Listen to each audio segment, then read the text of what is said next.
Speaker, it is my honour to rise today and offer input and reflections on the Nova Scotia provincial budget for 2023-2024 that's been put before us in this House.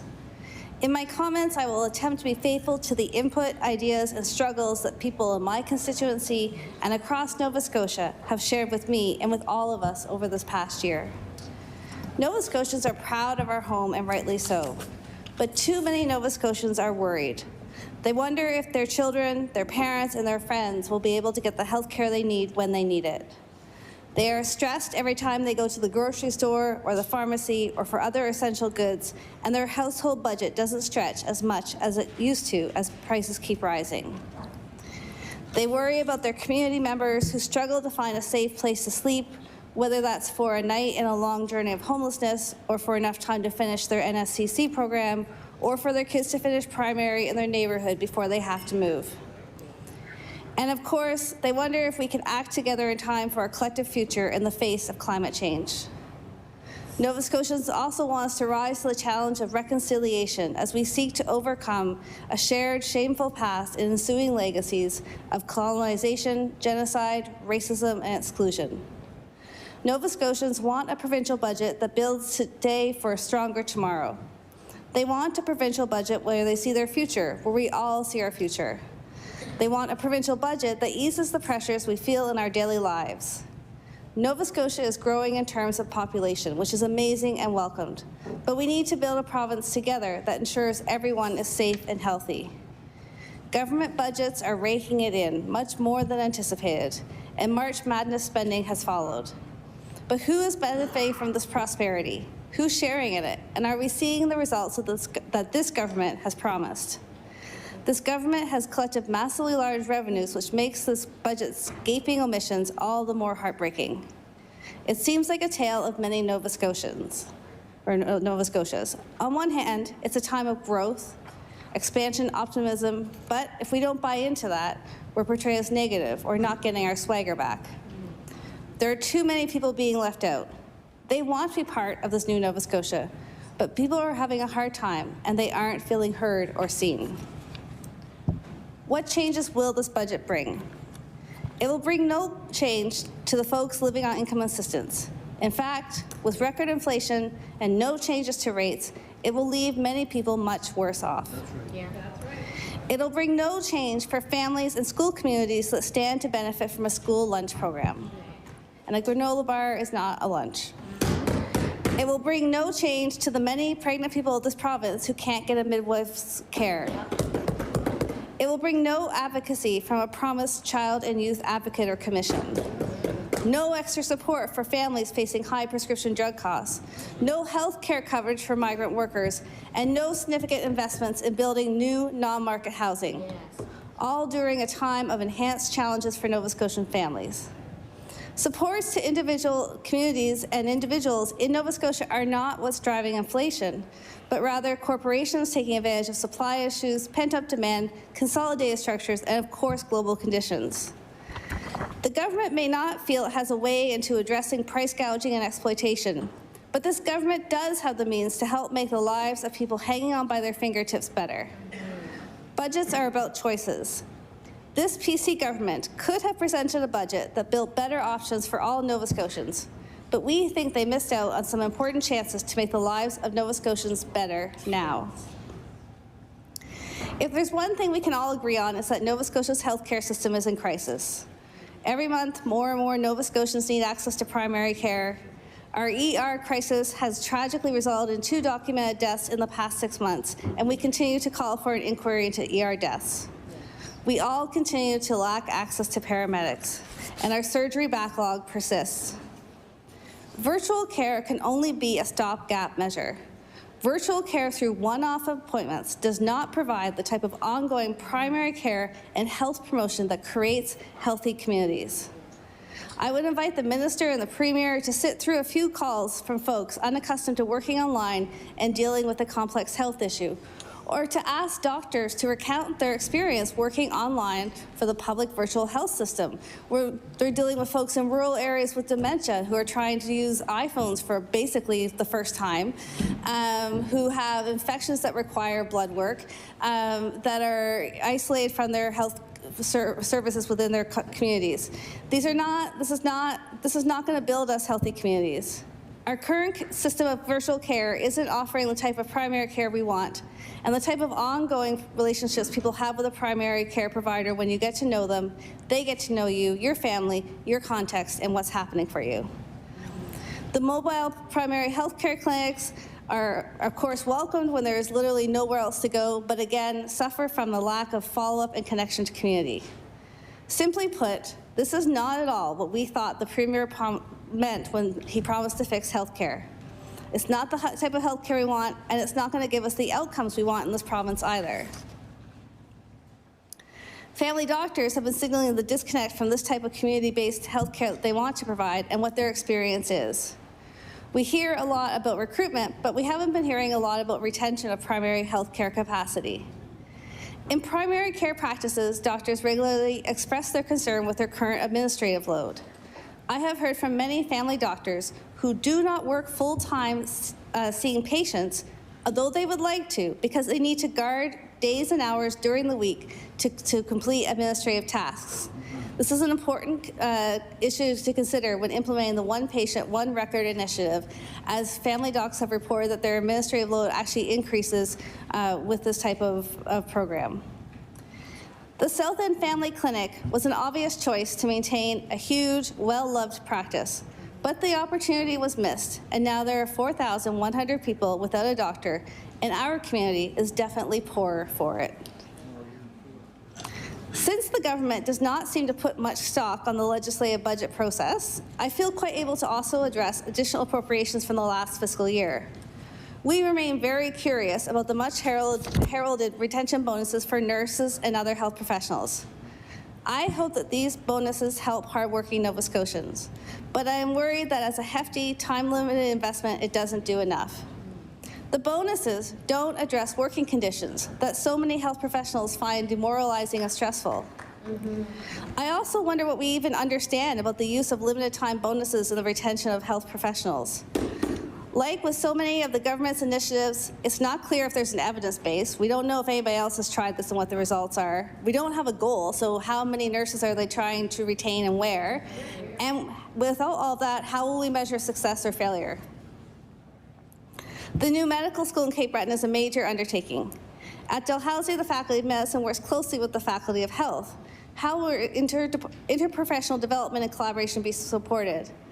The Premier keeps talking about this initiative creating opportunities for more Nova Scotians to enter medical school. Is that part of the proposed model that hasn't been shared with us, that spots will be reserved for Nova Scotian students? How many new doctors in Nova Scotia will be created in a decade, and what retention incentives will there be? Cape Breton doctors have expressed doubt to us that this can be done in a sustainable way, noting that they don't have extra time to dedicate to additional teaching and additional residency supervision. And it is indeed a national problem, but as we're making these huge investments, we need to consider how they're going to impact here.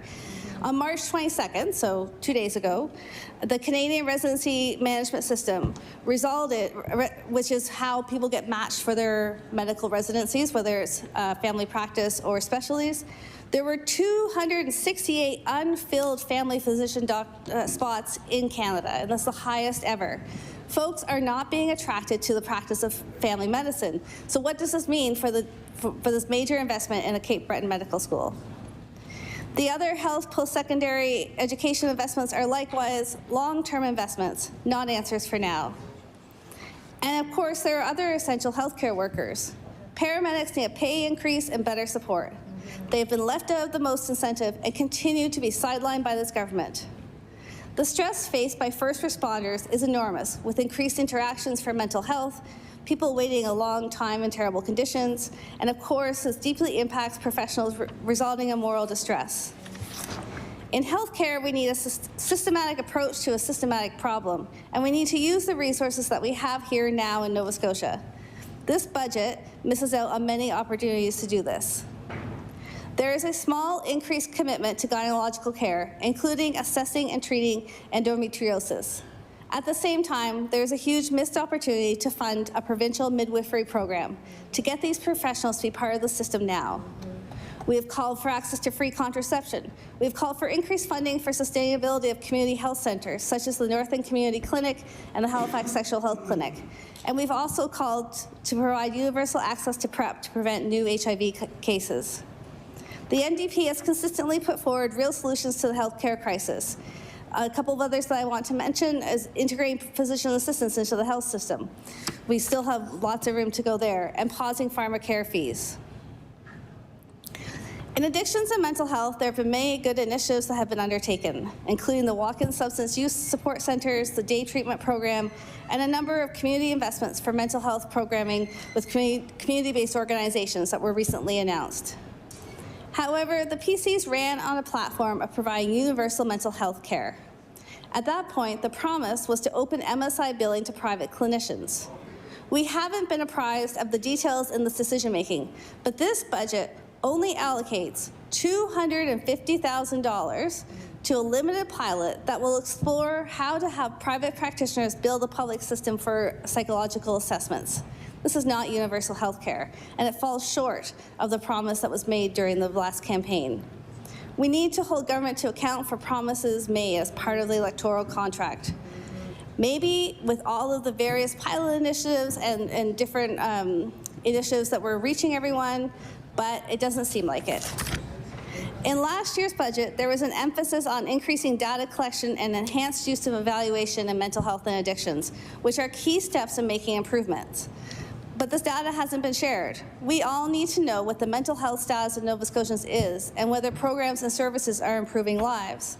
The minister recounts numbers in terms of numbers of people through a program, but that doesn't talk about outcomes. So even if we've had 1,000+ people through the day hospital program, we have no idea if they're better or worse off for that treatment, or if it achieves the therapeutic goals that were set out.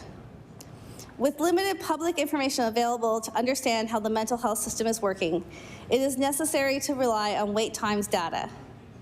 In Halifax Regional Municipality, 50% of youth 18 and under had their first non-urgent assessment within 104 days, and 90% of these youth had their first non-urgent assessment within 119 days, from July to September 2022. I mean, the numbers actually are less relevant because it's too long. These all exceed the Canadian Psychiatric Association's 2006 recommendation that people receive mental health treatment within 30 days of presenting at a healthcare provider. For those over 18, the Nova Scotia Health wait time site notes a range of wait times across the province, from 50% waiting 124 days for their first non-urgent assessment in HRM to 90% of adults waiting 139 days. And these have all been increasing since August 2021. I just double-checked the numbers from October to December. And for instance, in CBRM for non-urgent assessment, in child and youth mental health, 90% of children who are waiting for an assessment have that assessment completed within 211 days, which is basically a lifetime for a child or a youth. It is a school year.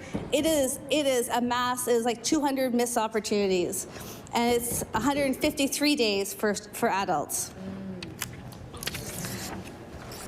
We need to make sure the system is robust at all levels of need, and currently my perception is that there is a huge gap between being absolutely critical when a patient has hurt themselves or others and being in crisis. How do the current services provide the mental health safety net needed? We can move beyond the numbers to heartbreaking stories of Nova Scotians who need mental health services and the tragic outcomes when they do not get them. Last month, Yulia Andrijak was an expressive young woman who entered the world through her passion for writing, painting, music, and sports, as her parents recounted. And she left the world on a cold November night last year amid a mental health crisis. She was 32 when she died on November 15, 2022, from exposure on a Dartmouth walking trail. In a recent interview, her parents, Mike and Irina, said her death could have been prevented if she had received proper mental health support. She needed treatment and help, Irina said, and she didn't get it. As well, last month in HRM, a man died of exposure after a mental health crisis. His stepfather talked about their family's experience. He was able to get some appointments, but, quote, "I think if he was taken seriously, this wouldn't have happened," she said. This was a tragic and likely preventable death. I believe he acted out of fear that he would get in trouble with the law because of how he was feeling inside. I want people to know what a good man he was and that we will miss him very much. And I'll table both those CBC stories. In January, I heard from Liz Leclerc, who was concerned about the mental health of her brother. He had returned to Nova Scotia in the fall to help care for a family member recovering from surgery. He needed access to mental health care when he was here. He didn't get it. He didn't get access to primary health care, and he didn't get access to mental health care, and he declined into crisis. And he ended up leaving the province without any remedy or support. I'm just going to table these couple of documents. There we go.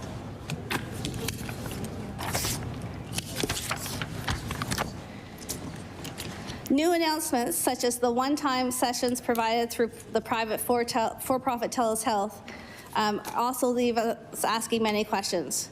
Brief therapeutic interventions are appropriate in some cases, but it's hard to see how these sessions will result in a plan as promised by the branding for this program. Also, best practice for this type of intervention is that more complex situations are in fact not limited to one session. Again, it's not clear how we can see behind the branding to see what Nova Scotians can really expect in terms of mental health outcomes. I'm also concerned by what's buried in the $17.7 million allocated for universal mental health care, and I will resist the urge to go through line by line because it's a number of bullet point items, as my colleague from Northside Westmount talked about. There are a couple that I want to draw people's attention to. First of all, there's $1.5 million allocated for police pilots in mental health response. I'm concerned by this description from the Department of Police pilots. What I hope this is, in fact, is non-police-led community emergency mental health services, such as those being implemented across Canada and around the world, and for which we in the Nova Scotia NDP have been advocating. I'm also concerned that we only see a line item of $1.9 million for integrated youth services. We will truly be the last jurisdiction in Canada to implement this new model of supporting young people, and I think that we're poorer for it.